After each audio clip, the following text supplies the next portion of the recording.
Hi again. This is a warning from Whitechapel ward in Tower Hamlets, the part of the East End that borders the City of London. Just step off the underground at Aldgate East, climb the stairs and see the dystopian future I've been warning against unfolding in clouds of toxic pollution, a cacophony of traffic and builders' clangs. Untold thousands of tightly packed luxury apartments, hotels, some finished, others still under construction. The streets are crowded by hordes of tourists pulling suitcase trolleys. Our environment is becoming Manhattanized. Wind tunnels blast down Lehman Street, the sky above a mere strip. The air at times barely breathable. Nighttime brings the sounds of expensive motors.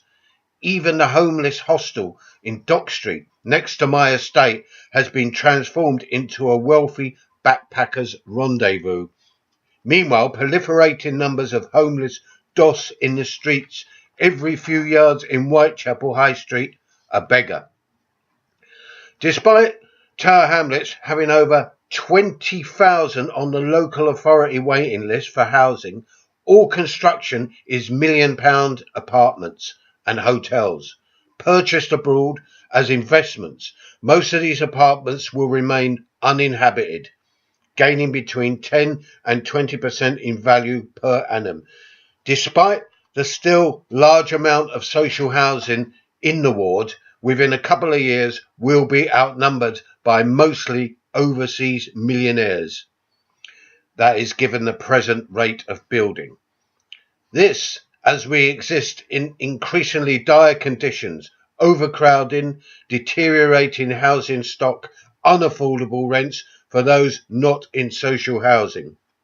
Throughout London, mainly Labour councils are demolishing huge swathes of social housing to be replaced by luxury investment drones for the world's wealthy. The local working class are being socially cleansed, removed, virtually deported to other Rust Belt parts of the country.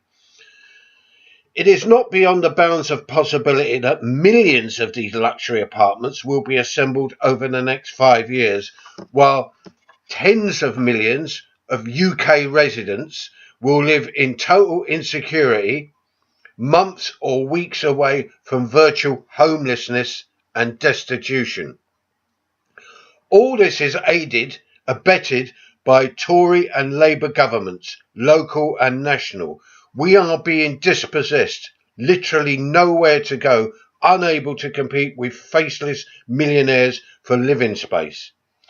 This will, and is starting to happen, all over the UK as infra and superstructure simultaneously collapses.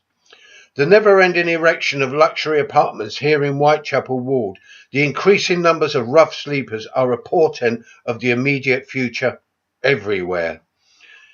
See the forest of cranes, yuppie drones emerging on every urban horizon. Whole areas of London already meet this chilling description.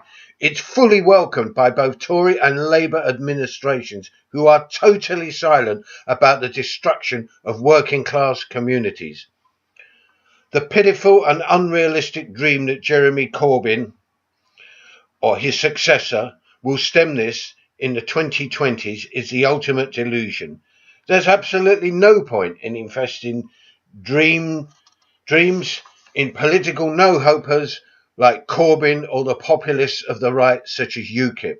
Both are remarkably silent about the influx of the world's wealthy and our resulting dispossession. The situation can only be challenged by massive social upheaval resulting from direct action, street confrontation on an epic scale, leading to a revolutionary situation. Despite the mind-numbing, utterly passive atmosphere, this is the only realistic solution that exists. That's the message of us anarchists and malcontents, and we will continue to broadcast it. And as soon as a genuine rebellion and movements emerge, we'll be the first to recognise and support and be part of them.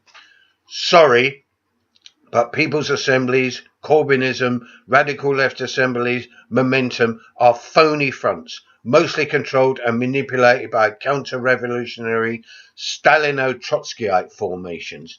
So, as I said, when genuine movements emerge, we'll be the first to recognise and support them, and we will be well in there.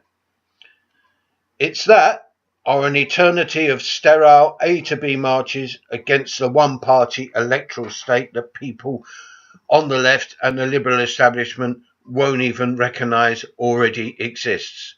All right then, bye.